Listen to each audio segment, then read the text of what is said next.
Ćao другари, јас сум Марио и добре дојавте во новото видео на нашиот YouTube канал. Идејата женски разговори со Ивона Јовановиќ ви се допадна многу и многумина од вас бара да снимам и јас таква епизода и ова некако да го претвориме во еден автентичен серијал за нас двајца, затоа што и неколкумина од вас не нарекоа YouTube родители, така да еве ќе пробаме да бидеме малку едукативни и да позборуваме со вас на некои теми на кои можеби никогаш не сте правеле муабет со никого, зависно од возраста на која моментално се наоѓате. На самиот почеток јас имам потреба да се оградам од се она што ќе го кажам, затоа што ова е исклучиво моје искуство, исклучиво моје мислење, а не нешто што е така и не нешто што мислам дека е точно. Не ги земајте моите зборови и совети ово за готово, меѓутоа верувам дека моето искуство на еден начин ќе ви помогне и на сите вас. На Instagram Story ставив она анкетичка да ми поставувате прашања, да констатирате или да ми предложувате теми за дискусија. Ги одбрав најинтересните 8 или 10, не е битно, и на нив ќе се потрудам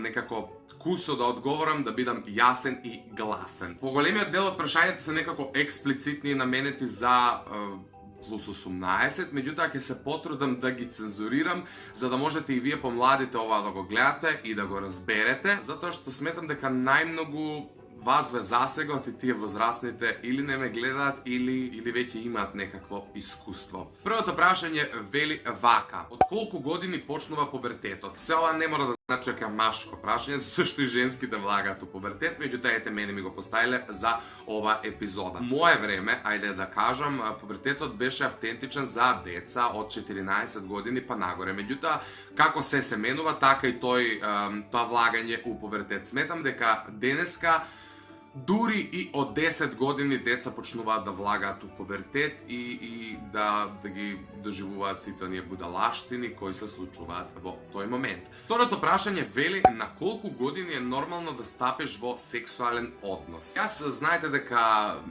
дека не го кријам тоа кога ја прв пат сум стапил у сексуален однос. Нема потреба да го повторувам у секое видео, меѓутоа ќе го напоменам и овдека затоа што можеби ќе ви служи. Јас прв пат стапив во тој сексуален чин на мој 14 години, што не сметам дека е исправно, но не сметам ни дека е погрешно.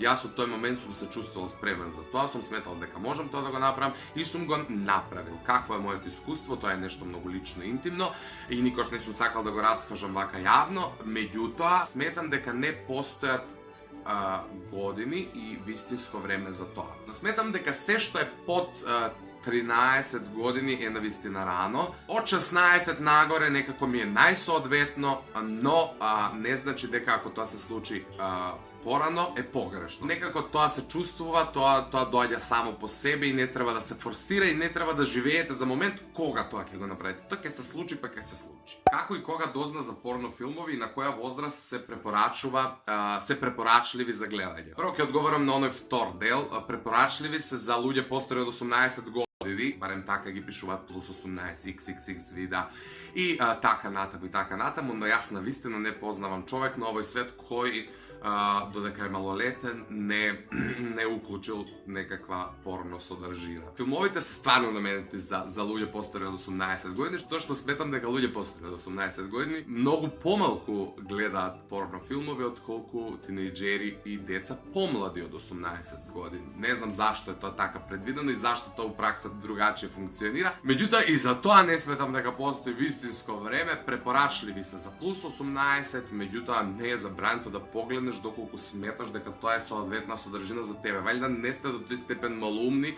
да отварате сајтови и да гледате нешто што мислите дека не ви припаѓа. Океј, четвртото прашање е нешто за што и како треба да се зборува. Вели, дали користиш кондоми, што мислиш за секс без заштита? Вака, тоа дали ја користам кондоми или не користам е нешто сосема небитно оваа приказна. Користам ако ви е за утеха, у дадени моменти не, сега ќе ви објаснам и зошто. Многу е важно да се користи заштита и многу е важно да имате секогаш во вас, ако веќе тоа го практикувате постојано, од причина што живееме у време на ненормални инфекции, болести, чуда, кои што првенствено може да се пренесат. Денеска ретко сте да имаш сексуален однос со некој што си уврска не знам колку години. Денеска све тоа се менува од месец на месец, од недела на недела, од вечер за вечер. Не велам дека тоа е исправно, меѓутоа тоа така функционира у пракса. Зборам за луѓе се постари од 18 години. За жал, тука се инволвирани и девојчиња од 15-16 години за кои не знам што да кажам, виновни се сепак родителите. Меѓутоа не е ни битно. Се менуваат партнери постојано и сметам дека таа заштита може животот да ви го спаси. Петото прашање вели вака: дали е нормално да мастурбираш по неколку пати на ден? Да, ова го добив у неколку наврати истото прашање. Не мислам дека е погрешно тоа да се работи. Многу луѓе не знаат што е тоа мастурбирање, многу деца, се извинувам, доживуваат ерекција, но не знаат што да прават со истата. Треба и на тоа поле да има некаква едукација. Ако едно дете има 10 години, не значи дека на него не може да му се случи ерекција. Почнувам од самиот себе си. Кога сум имал 10 години, мене никој не ми објаснил што тоа значи.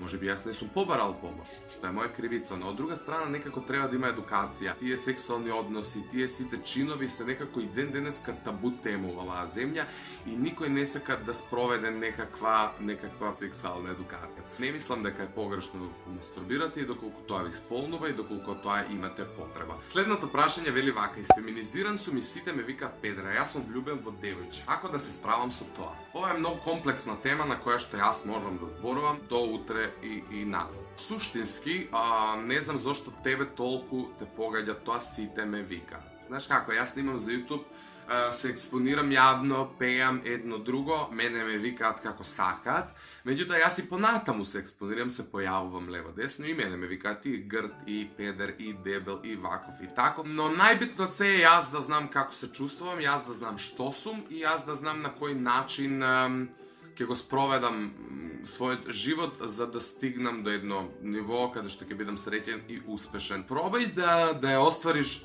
твојата симпатија во девојчето во која си влюбен. Пробај да бидеш среќен со неја.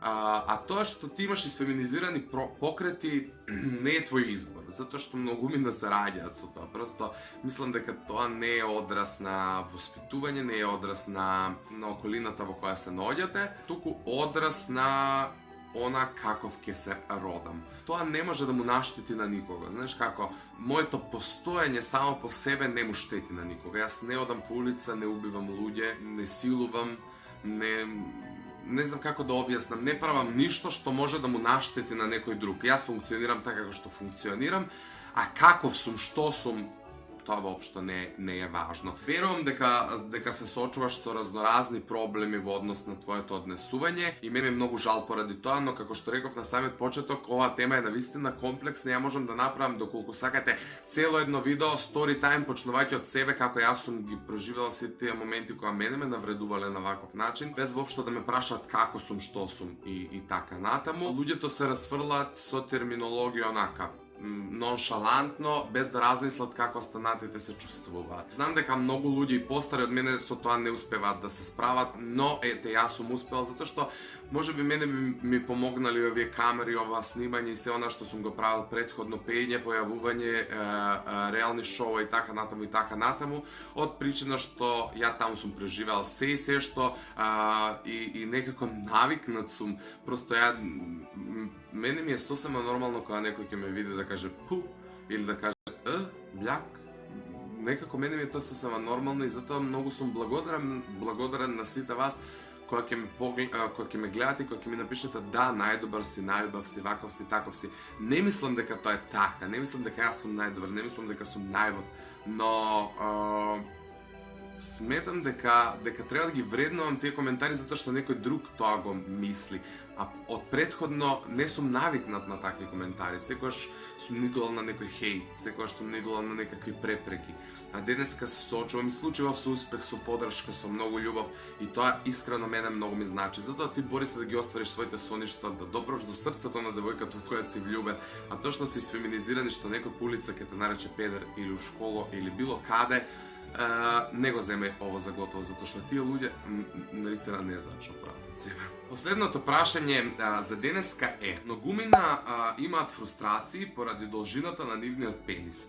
Кажи нешто за тоа. Да, ова е констатација на која вие побаравте јас да кажам збор това. Ја искрено не знам што конкретно да кажам, затоа што стварно е тоа факт дека многумина имаат фрустрации, скоро па сите. Ние се раѓаме такви какви што се раѓаме и тоа е исто како да си дебел. Не знам, тоа е исто како, се не сакам да споредувам да не бидам вулгарен, меѓутоа ти си таков па таков и у тој момент можеш да треба уствари да се прифатиш, да го прифатиш своето тело онакво какво што е. Знам дека постојат разни облици, разни должини, разни дебелини, разни вакви, разни такви, но сето тоа нас не прави различни. Не знам како да ви објаснам. Као што е бојата на очите, као што се цртите на лицето, као што се забите носот, ушите, косата, така и органите, не знам, така и пенисот. Сите сме поинакви, ништо не е нормално и не треба да поставуваме граница. Се е окей, родени сме такви какви што сме, се прифаќаме такви какви што сме и го правиме се она што и останатите го прават на начин на кој што ние можеме тоа да го направиме. Не треба да бидеме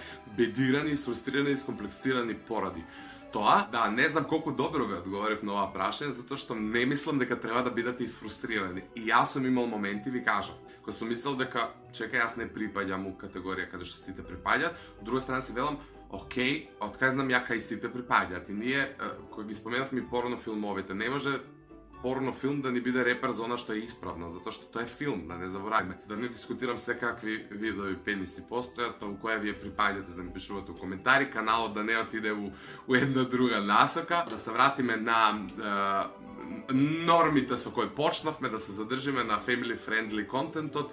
Јас со овој момент сакам да ви се заблагодарам и да ви кажам да ставите обавезно лайк доколку сакате да го продолжиме овој серијал Женски муабети со Ивона и Машки муабети со Марио, а доколку имате уште прашања, пишувајте ми ги долу во коментар, затоа што у следната епизода, доколку ви се допадне, ќе ги земам прашањата што се напишани долу во коментар. Во овој момент ви се заблагодарам уште еднаш што го гледавте оваа видео, ве љубам и се гледаме дека е следно.